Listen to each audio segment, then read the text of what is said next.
أعوذ بالله من الشيطان الرجيم. بسم الله الرحمن الرحيم. الرحمن علم القرآن خلق الإنسان علمه البيان. الشمس والقمر بحسبان والنجم والشجر يسجدان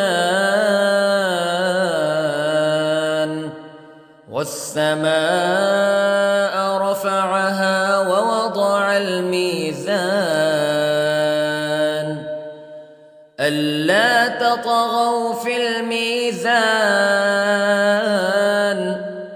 وأقيموا الوزن بالقسط ولا تخسروا الميزان. والأرض وضعها للأنام فيها فاكهة والنخل ذات الأكمام والحب ذو العصف والريحان فبأي آلاء ربكما تكذبان. خلق الإنسان من صلصال كالفخار وخلق الجان من مارج من نار فبأي آلاء ربكما تكذبان. رب المشرقين ورب المغربين فبأي آلاء ربكما تكذبان. مرج البحرين يلتقيان بينهما برزخ لا يبغيان فبأي آلاء ربكما تكذبان. يخرج منهما اللؤلؤ والمرجان فبأي آلاء ربكما تكذبان.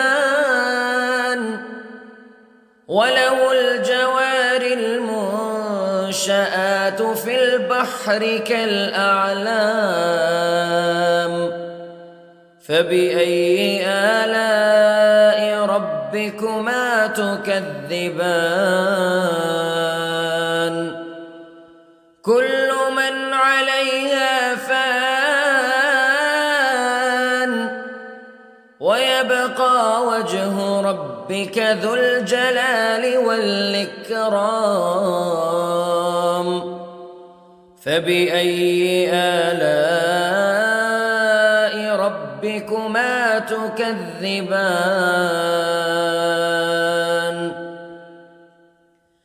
يسأله من في السماوات والأرض كل يوم هو في شأن فبأي آلاء ربكما تكذبان. سنفرغ لكم أيها الثقلان فبأي آلاء ربكما تكذبان.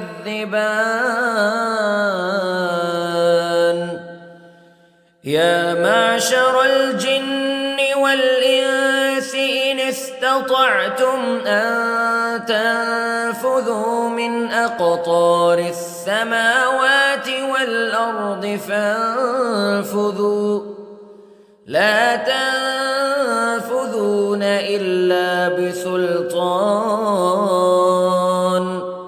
فبأي آلاء ربكما تكذبان يرسل عليكما شواظ من نار ونحاس فلا تنتصران فبأي آلاء ربكما تكذبان فإذا انشقت السماء فكانت وردة كالدهان فبأي آلاء ربكما تكذبان فيومئذ لا يسأل عن ذنبه إنس ولا جان فبأي آلاء ربكما تكذبان يعرف المجرمون بسيماهم فيؤخذ بالنواصي والأقدام فبأي آلاء ربكما تكذبان هذه جهنم التي يكذب بها المجرمون يطوفون بينها وبين حميم آن فبأي آلاء ربكما تكذبان ولمن خاف مقام ربه جنتان فبأي آلاء ربكما تكذبان ذواتا أفنان فبأي آلاء ربكما تكذبان فيهما عينان تجريان فبأي آلاء ربكما تكذبان فيهما من كل فاكهة زوجان فبأي آلاء ربكما تكذبان متكئين على فرش بطائنها من استبرق وجنى الجنتين دان فبأي آلاء ربكما تكذبان فيهن قاصرات الطرف لم يطمثهن إنس قبلهم ولا جان فبأي آلاء ربكما تكذبان كأنهن الياقوت والمرجان فبأي آلاء ربكما تكذبان هل جزاء الإحسان إلا الإحسان فبأي آلاء ربكما تكذبان ومن دونهما جنتان فبأي آلاء ربكما تكذبان مدهامتان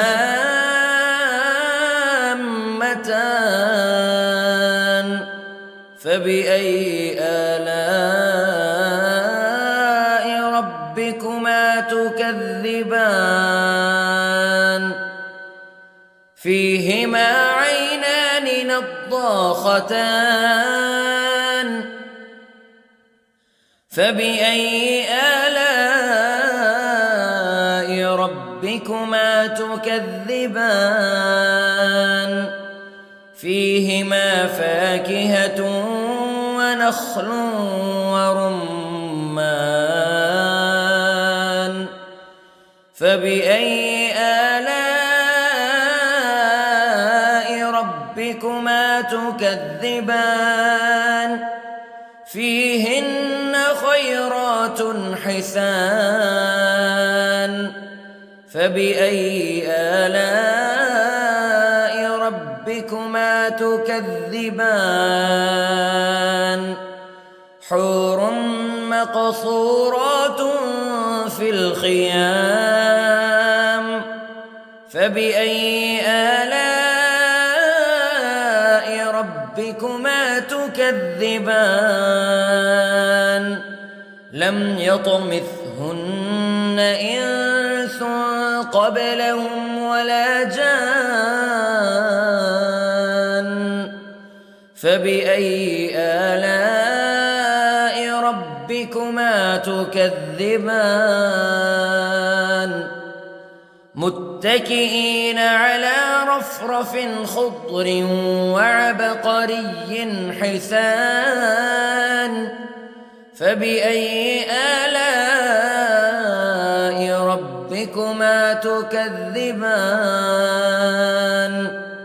تبارك اسم ربك ذي الجلال والإكرام